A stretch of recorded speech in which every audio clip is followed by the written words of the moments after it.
So this is how they view you when you're willing to walk away. Well, when you're not willing to walk away, you look pathetic. Um, and the way that people know it is because there's like an anxious look about you, like an anxiety look about you, and it's very difficult for you to notice it because those emotions that you're trying to hide leak out in your nonverbal cues in your face and in your vocal tone. Right, it's very hard to hide it, and that's the problem. Right, a lot of people watch my channel to hide the fact that they can't walk away, the fact that they'll be completely miserable if they walk away, and so they're trying strategies to act like they're willing to walk away, almost like bluffing. But the problem is that what you're not aware of is that people can see through you. Like people can see when you're trying to stand up for yourself, but you're only doing it because you hope it works. And to be honest with you, it doesn't even look pathetic. It looks sad, at least for me, right? When I say sad, I mean like I'm the type of person that when I see someone that is needy, I don't look down on them. I'm like, oh man, I know where they're coming from because of what I do. Like I know what they're trying to do. They're trying to stand up, right? They're trying to be assertive, but in my mind, they're like, dude, you're doing it wrong, and you look so weak doing it. It's best that you don't even do. It's best to not even fake that you're willing to walk away if you're not willing to walk away.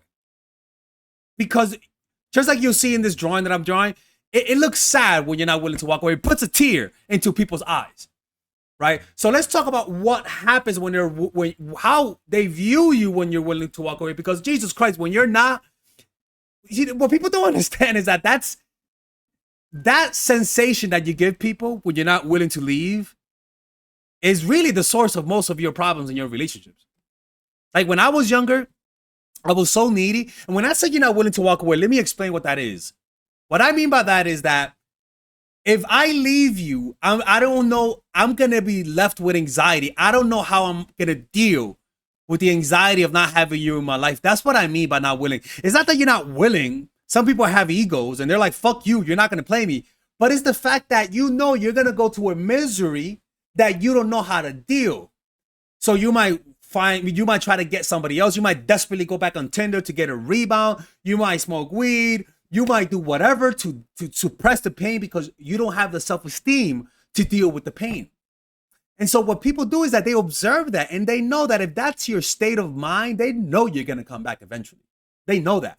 Especially predators, especially people who don't date to date, but you just to fuck with people, but act like they're serious. They can sense that, and all they do is just say, go, and they just wait. Why? Because you're going to go back. But you're not just going to go back. You're going to create an excuse to go back. A solid excuse that you believe it. But to them, they're like, oh, fuck. That's their excuse. Jesus Christ, how pathetic. That's how they view you. But what happens when you are actually willing to walk away? What does that mean? It's not that you're not willing to walk away, but the fact that if I leave you, I know I'm going to be okay. I don't need to find somebody else to lift my self-esteem. I have friends, I have activities, I have hobbies that regulate my emotions from sadness to happiness or even peace. It's knowing that you're not going to need a lot of therapy sessions when you're done with me. It's knowing that you're not going to shed a tear for 5 months for me. It's knowing that you might get over me quickly. Let me tell you something. Nothing pisses people off more than knowing you got over them quickly. Than knowing that 1 week later, you're happy. What the fuck? I thought I had an effect on you. So the first thing that happens is that their true feelings come out. The true feelings come out, right? They'll start to feel the emotions that they felt for you because a lot of the times when we're so needy and creepy, we literally suppress their negative, their emotions for us. And it's replaced by ego, grandiosity. Remove their inflated grandiosity and ego because of your constant validation, and they'll be left with the feelings they've been trying to numb by taking advantage of you. Low self-esteem, anxiety. And all of a sudden, when that happens, their memories about you change. Or better yet, yeah, they do change. They change because they realize losing you meant that they're anxious now, which means in the contrast of it, it means that they were so happy without you. They realize how happy they were with you through their present experience of unhappiness. Well, what happens is that it's not that they were happy with you, but that but that the ego validation you gave them suppressed so many negative emotions that now they think that you caused this, when in reality it's just that those feelings were already there.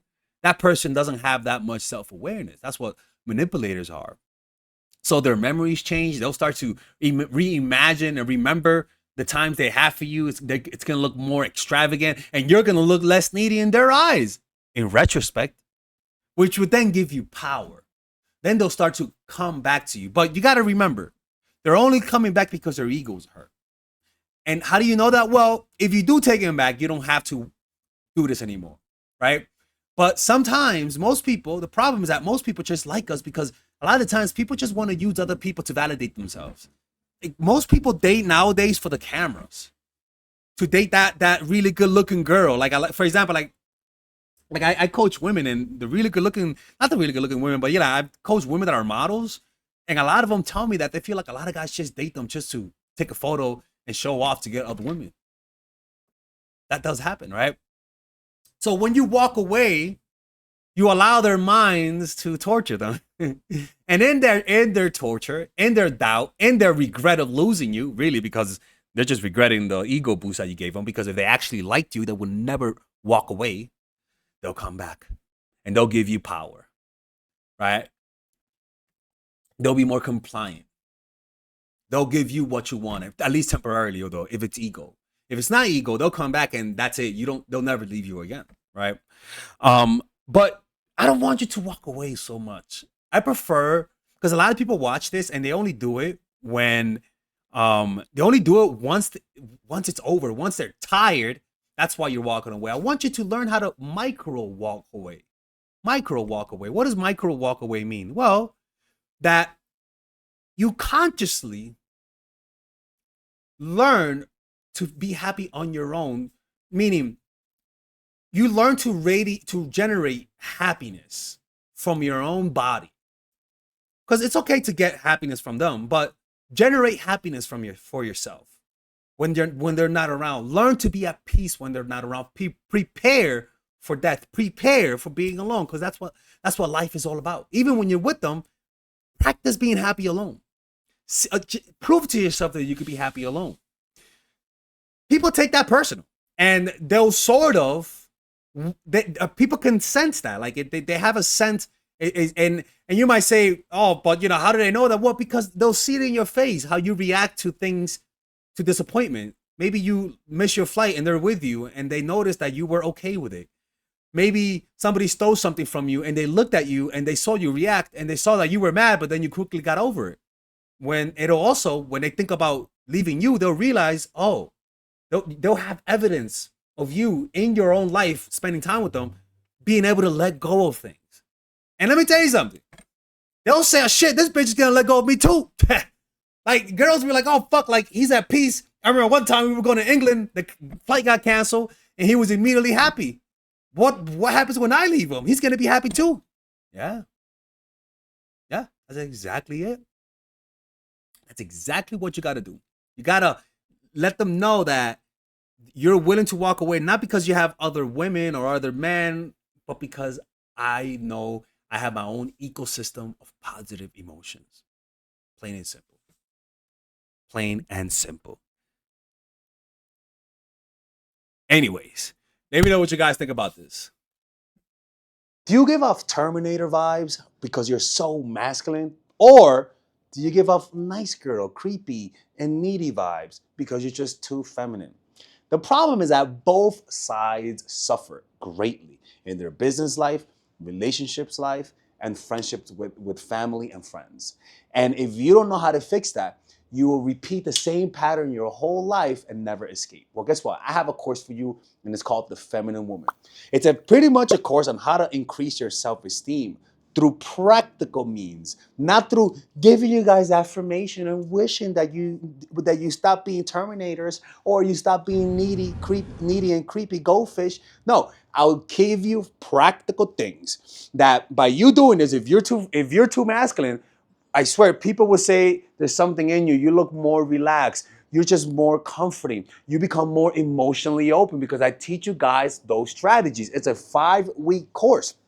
If you're too masculine, you are successful in life, you are successful in business, but you struggle with connecting. And so that course will give you practical things that if you're Terminator, you'll come out human, people. Like you'll just give off a more relaxed vibe. It's what I did in my life to heal me from my toxic masculinity. It's a 5-week course. And in that, I teach you guys how to let go of the past. I teach you guys how to use your feminine energy to influence without being too sexual, which might sabotage you. I'll teach you guys how to use the masculine to be assertive without scaring people off, because sometimes it could be too much. It's a course that balances those things out. Okay, so if you go Bronx mode, if you're too Beverly Hills mode, I'll teach you guys how to go Bronx mode, or better yet, South Side of Chicago type of shit. Well, now you're just a serial killer right there, right? And with this course has a 30-day money back guarantee, and if you purchase it, you guys also get access to my to the Zoom meditation group where we both meditate, or we all meditate on a weekly basis, and you guys get access to the WhatsApp group. And it's really a good course. If you guys don't like it, just ask for your money back. I mean, you guys can see the reviews right here. A lot of people like those reviews, and you'll see the results. And if you don't see the results, then I'll just give you your money back. Like I'm not gonna scam you guys if it doesn't work, but I know it's gonna work. So you do that now. Don't end up like Frida Kahlo. All right? Don't do that shit. Y'all just think you guys can break my rules and tell people you watch my channel. You can't do that, okay? So purchase that right now. It's a lifetime. You get lifetime access to that course, and I'll see you guys inside. Take care. Let's continue with the video.